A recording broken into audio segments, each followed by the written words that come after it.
जमात बनी कब थी, कब शुरू हुई? अबू जान ज़ियाउल हक की बहुत बड़ी अपोजिशन थे। 84 पर्चे ज़ियाउल हक के दौर में उनके ऊपर हुए। मैंने जमीयत अहले हदीस पाकिस्तान को बहाल किया। तनकीद करने की वजह क्या थी? भुट्टो को मानना पड़ा कि मैंने इलेक्शन में धांधली की है। दीनदार तबके को ये मुगालता दिया कि मैं निफाद शरीयत चाहता हूँ। अस्सलाम वालेकुम नाज़रीन, मैं हूँ तारिक खान और एक नए पॉडकास्ट के साथ हाजिर हूँ।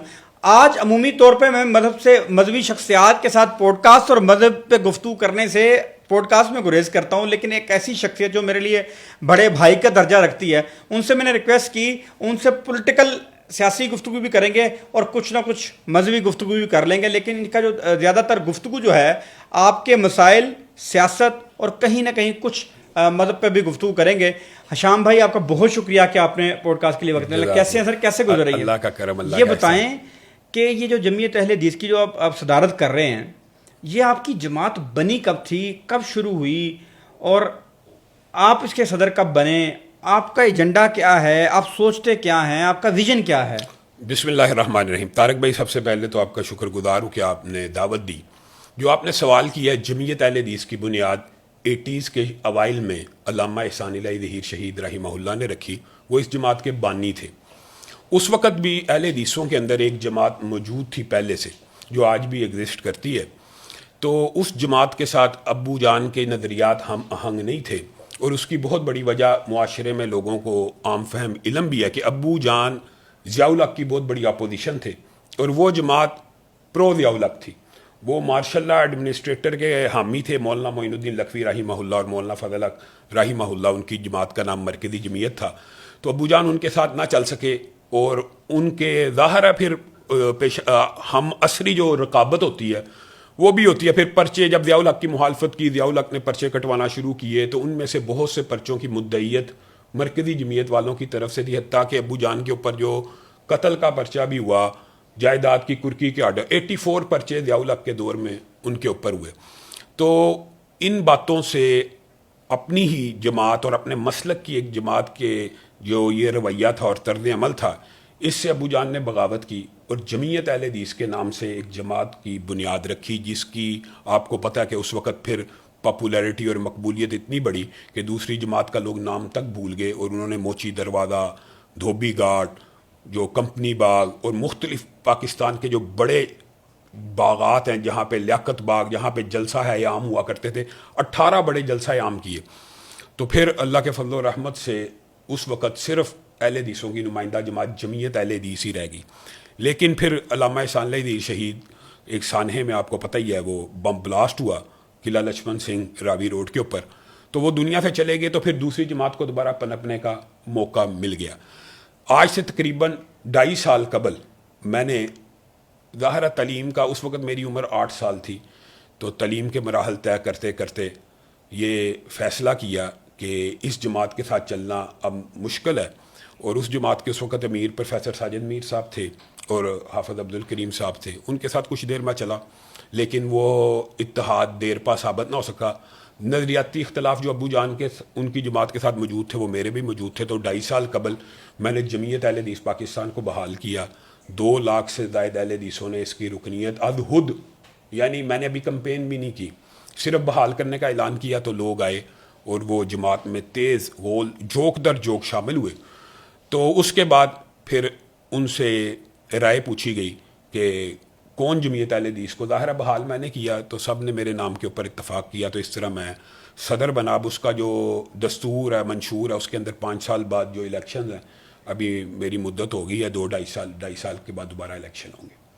तो ये बताएं, ज़ियाउल हक के साथ पाकिस्तान का हर मजहबी तबका ज़ियाउल हक के साथ चला गया था, जो मैंने हिस्ट्री पढ़ी है। सही कह रहे हैं। उसमें आप देखें कि जमात इस्लामी वाले भी ज़ियाउल हक के साथ थे।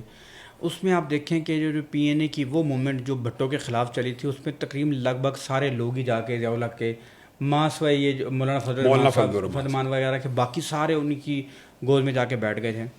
लेकिन दूसरी तरफ हम एहसान इलाही ज़हीर साहब जो आपके वालिद हैं, उनको देखते हैं कि वो इतना शदीद तनकीद करते थे। ऐसा तनकीद करने की वजह क्या थी? बज़ाहिर तो पाकिस्तान में इस्लाम का इस तरह नाम लेने वाला तो एक ही जर्नैल आया था, उसका नाम ज़ियाउल हक था, और दुनिया भर के जो मुसलमान और जो राइट विंग के लोग थे वो ज़ियाउल हक के बारे में एक पॉजिटिव हम नवा थे। तो پھر کیا وجہ ہے کہ ضیاء الحق کے خلاف اتنی شدت کے ساتھ اس کی مخالفت کرنے کی وجہ کیا سامنے آئی؟ بنیادی طور پہ طارق بھائی یہ جو آپ نے خود مثال دے دی، قومی اتحاد کی جو تحریک چلی تھی وہ اصل میں تحریک نظام مصطفیٰ تھی. بھٹو کے خلاف اگرچہ فوج نے یا اسٹیبلشمنٹ نے اس وقت مذہبی جماعتوں کو پروموٹ کیا، لیکن جو لوگ مخلص تھے تحریک نظام مصطفیٰ کے ساتھ، ابو جان اس میں بھرپور کردار ادا کیا.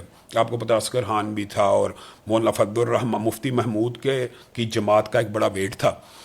تو جب وہ تحریک کامیاب ہوئی، بھٹو کو ماننا پڑا کہ میں نے الیکشن میں دھاندلی کی ہے، تو ضیاء الحق مارشل لا ایڈمنسٹریٹر کے طور پہ آئے. اول شاید لوگوں کو یہ بات علم نہیں ہے کہ جو مذاکرات ہوئے اس میں ابو جان شامل تھے، اور ضیاء الحق کے ساتھ یہ بات قومی اتحاد کی طے پا گئی کہ میں صرف 90 دن کے لیے آیا ہوں. یہ اعلان بھی کر دیا، یہ اس نے اعلان بھی کر دیا کہ میں 90 ڈیز کے لیے آیا. تو بنیادی نقطہ اختلاف یہ تھا کہ اس 90 ڈیز میں اس نے ابو جان کو مشیر بھی بنایا اپنا. جیسے ہی 90 دن گزرے تو ابو جان نے کہا اب الیکشن کا وقت آ چکا ہے، آپ الیکشن کروائیں. اور ابو جان کی اس وقت جو سب سے بڑی حمایت کرنے والا جو اس وقت لیڈر تھا مولانا فضل الرحمن جوان تھے اور مفتی محمود کی سیاست کے اس وقت وارث تھے. تو یہ جب ابو جان نے ان کو کہنا شروع کیا، دباؤ ڈالنا شروع کیا، انہوں نے نہ مانا. 6 ماہ اسی پیریڈ میں گزر گئے، یعنی تعلقات خراب نہ ہوئے. لیکن جب انہوں نے پورا مارشل لا ایڈمنسٹریشن اپنی پوری مضبوط کر لی، چیف مارشل لا ایڈمنسٹریٹر لگ گئے، چیف آف آرمی اسٹاف، اس کے بعد صدارت کی کرسی کو بھی سنبھال لیا، تو ابو جان سمجھ گئے کہ اس بندے کا الیکشن کروانے کا ذہن یا انتخابات کروانے کا ذہن ہی نہیں ہے. تو وہ جو ساری تحریک تھی وہ تو الیکشن کی دھاندلی کے خلاف تھی اور تحریک نظام مصطفیٰ تھی. ضیاء الحق نے اس میں سے ایک پوائنٹ اٹھایا نظام مصطفیٰ کا، اور باقی مذہبی جماعتوں کا آپ کا مطالبہ تو یہ تھا، تو جماعت اسلامی کو بھی ساتھ ملا لیا، مرکزی جمعیت جو اہل حدیثوں کی دوسری جماعت تھی ان کو بھی ساتھ ملا لیا، اور دیندار طبقے کو یہ مغالطہ دیا کہ میں نفاذ شریعت چاہتا ہوں.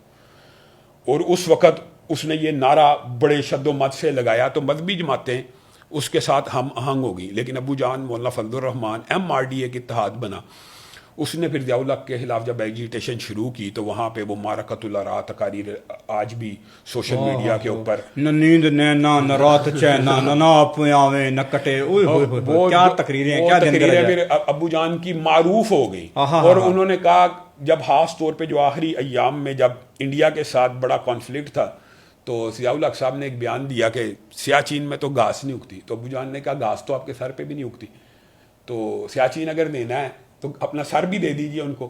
اور پھر اس طرح کے یعنی یہ جب یہ سیاسی ہی اصل میں، اور اس وقت آپ کو پتا ضیاء الحق صاحب پیپل پارٹی کے جالوں کو ہمارے گھر شادمان میں ہوتا تھا اور فوارہ ایک اس کے ساتھ لگا، وہاں پہ لا کے کوڑے مارتے تھے کہ شاید احسان اللہ ڈر جائے گا. پیپل پارٹی کے جالوں کے اوپر اس دور میں ضیاء الحق نے بڑا، آپ کو پتہ ہی ہے، کوڑے بھی لگائے گئے. تو وہ لیکن اور 84 مقدمہ یعنی 84 مقدمات بھی درج کیے، ان میں جائیداد کی کرکی کا بھی آرڈر تھا. تو ابو جان کے نام جائیداد ہی کوئی نہیں تھی، تو یعنی خاندان ظاہر ہے سارا کاروباری تھا، مختلف لوگوں کے نام تھی. بہرحال وہ اس کے تمام حربے ناکام ہو گئے. یہ جو بنیادی وجہ جو آپ نے سوال کیا وہ یہ تھی کہ وہ جو اس نے وعدہ کیا تھا الیکشنز کا اس کو پورا نہ کیا. تو وہ اس الیکشن کروانے کے ذمہ دار تھے، گواہ تھے اصغر خان، MRD کے سارے رہنما اس دور میں جتنے تھے، تو انہوں نے یہ ایجیٹیشن چلائی. پھر